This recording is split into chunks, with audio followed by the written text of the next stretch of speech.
Bab 41, Penyesalan. Senyum Zain terus merekah.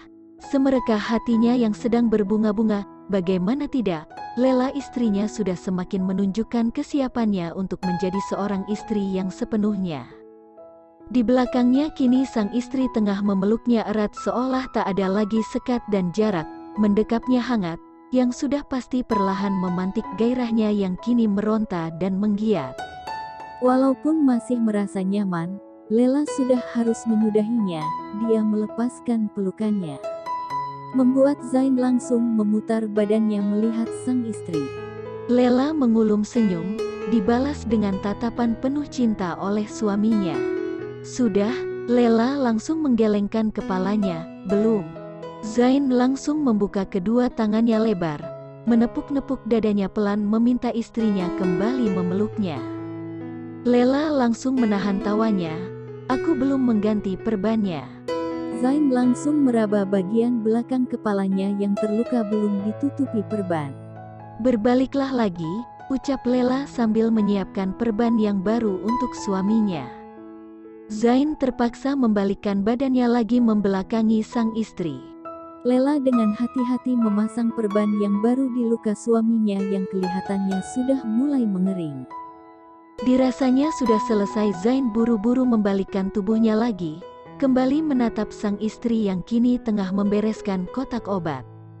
Zain akan mengatakan sesuatu, namun tertahan seiring terdengarnya bunyi bel rumah mereka.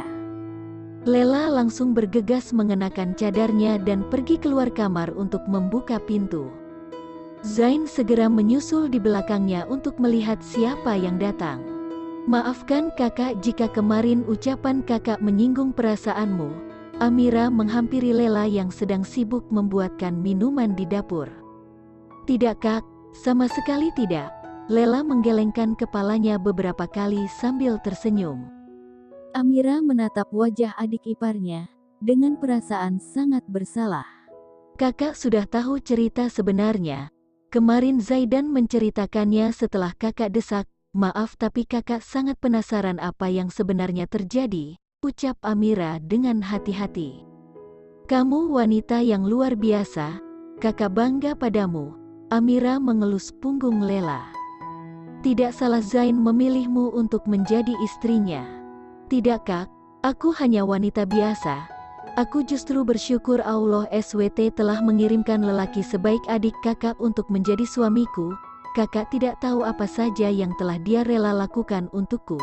Lela melihat suaminya yang sedang bermain dengan kedua keponakannya. Amira tersenyum, bagaimana keadaanmu sekarang? Apa mantan suamimu sudah ditangkap polisi? Aku baik-baik saja kak, mantan suamiku, dia. Lela ragu untuk melanjutkan perkataannya. Aku dan suamiku sepakat untuk mencabut laporan ke polisi. Apa? Kenapa? Amira kaget. Lela bingung untuk menjelaskannya. Karena penjara bukan satu-satunya hukuman. Zain menghampiri keduanya sambil menggendong keponakannya yang masih bayi. Hidup dengan rasa penyesalan dan rasa bersalah jauh lebih menyakitkan daripada dikurung seumur hidup. Zain tersenyum melihat kakaknya. Amira tertegun. Sesaat kemudian dia tersenyum. Baiklah kalau begitu, kakak mendukung apapun keputusan kalian. Amira memegang pundak adiknya. Ngomong-ngomong masalah itu, aku harus ke kantor polisi sekarang untuk mencabut laporannya. Zain melihat istrinya. Sekarang, tanya Lela kaget. Iya, semakin cepat semakin baik. Aku ingin segera membereskan masalah ini. Lela memperlihatkan raut wajah khawatirnya, tapi aku baik-baik saja. Kak Zaidan akan menemaniku ke sana. Baiklah, hati-hati. Cepatlah pulang jika sudah selesai. Lela pasrah. Asteris kesembuhan Lela bukan hanya menjadi kabar bahagia bagi Zain suaminya, namun merupakan kabar yang begitu menggembirakan bagi seluruh keluarga besarnya terutama sang ibunda. Umi tak henti-hentinya mengucap syukur kepada Allah SWT karena telah memberikan kesembuhan untuk putri tersayangnya, walaupun harus melalui insiden yang membuat menantunya terluka. Namun Umi lagi-lagi bersyukur karena Zain tak mengalami luka yang parah. dan kesembuhan Lela sudah pasti adalah hikmah dari kejadian tersebut. Terima kasih nak, sudah memberikan Umi kabar yang begitu menggembirakan, ucap Umi di ujung telepon. Iya Umi, kami sudah pasti ingin berbagi kebahagiaan ini juga dengan Umi, jawab Aisyah. Setelah berbincang cukup lama, Aisyah dan Siti menyudahi pembicaraan mereka dengan sang ibu. Sebelumnya Siti memberitahu Umi jika dia dan suaminya akan pulang beberapa hari lagi karena urusan pekerjaan Andre yang belum selesai. Sepertinya Siti dan suaminya terpaksa memperpanjang kunjungan mereka ke kota karena Andre masih harus mengurus banyak hal. Oh iya dik, sebelum pulang kakak ingin berkonsultasi dengan dokter Anita, ucap Siti tiba-tiba melihat Aisyah. Konsultasi apa kak? Kakak ingin segera hamil, Siti terlihat sedih. Walaupun tak pernah mengatakannya secara langsung, tapi kakak tahu jika suami kakak sudah sangat mengharapkan kehadiran seorang anak, lanjut Siti lagi. Iya kak, aku mengerti. Besok saja kita ke sana, sekalian aku juga akan memeriksakan kehamilanku. Asteris malam hari. Zain berjalan lesu sambil memegangi kepala bagian belakangnya. Entah mengapa ketika hendak pulang dari kantor polisi tadi tiba-tiba kepalanya terasa sangat pusing dan sakit. Dia mengira jika mungkin karena dirinya yang telat meminum obat. Berurusan dengan polisi juga bisa jadi pemicunya. Ternyata tidak semudah yang dia kira. Ada banyak berkas dan surat yang harus dia tanda tangani tadi. Namun sebelum itu dia dan kakaknya juga dibuat harus menunggu sedikit cukup lama karena harus mengantri. Bisa jadi jika semua itu juga yang membuat kepalanya tiba-tiba menjadi sakit. Sesampainya di apartemen dia melihat keadaan yang sepi. Padahal Zain tahu jika kakaknya akan menginap hari ini karena suaminya yang sedang melakukan perjalanan dinas keluar kota. Namun rasa sakit di kepalanya yang semakin menjadi membuatnya tak menghiraukan keberadaan sang kakak. Dia buru-buru masuk ke dalam kamarnya untuk segera beristirahat. Zain membuka pintu, kaget melihat lampu kamar yang gelap sudah dimatikan. Dia lantas mengira jika istrinya sudah tidur. Namun ternyata dia tak melihat Lela di atas tempat tidur. Langkahnya lantas terhenti melihat Lela yang ternyata ada di balkon luar.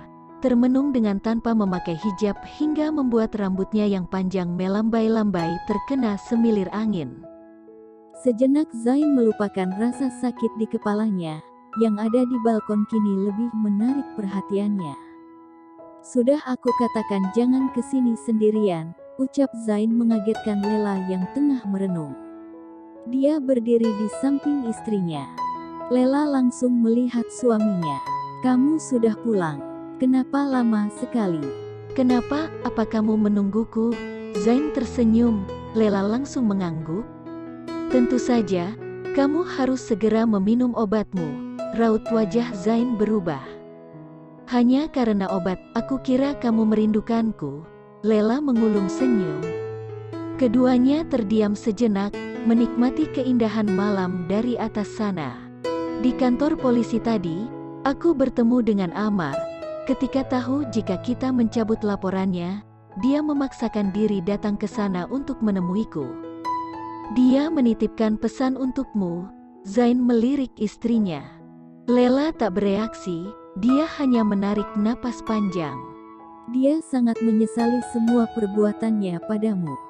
Zain semakin menatap istrinya lekat dari samping. Lela terdiam sejenak. Itulah kenapa orang yang meninggal lebih banyak menerima bunga dibandingkan orang yang masih hidup, karena rasa penyesalan lebih besar daripada rasa terima kasih. Lela melirik suaminya sambil tersenyum. Zain ikut tersenyum, keduanya saling bertatapan. Aduh, Zain tiba-tiba meringis memegang kepalanya. Lela kaget, dia langsung mendekati suaminya lebih dekat kemudian ikut memegang kepala Zain. Kenapa? Tanyanya panik. Tanpa diduga Zain malah langsung memeluk istrinya. Lela yang kaget hanya bisa mengerjapkan matanya berkali-kali di dalam pelukan sang suami. Aku harap kamu sedang tidak pura-pura sakit, ucap Lela sedikit kesal. Tidak, aku bersumpah jika kepalaku memang sakit dari tadi. Zain mengeratkan pelukannya sambil tersenyum bahagia. Lela langsung melingkarkan tangannya ke pinggang sang suami. Kalau begitu kamu harus segera minum obat. Tidak perlu. Obatku itu kamu.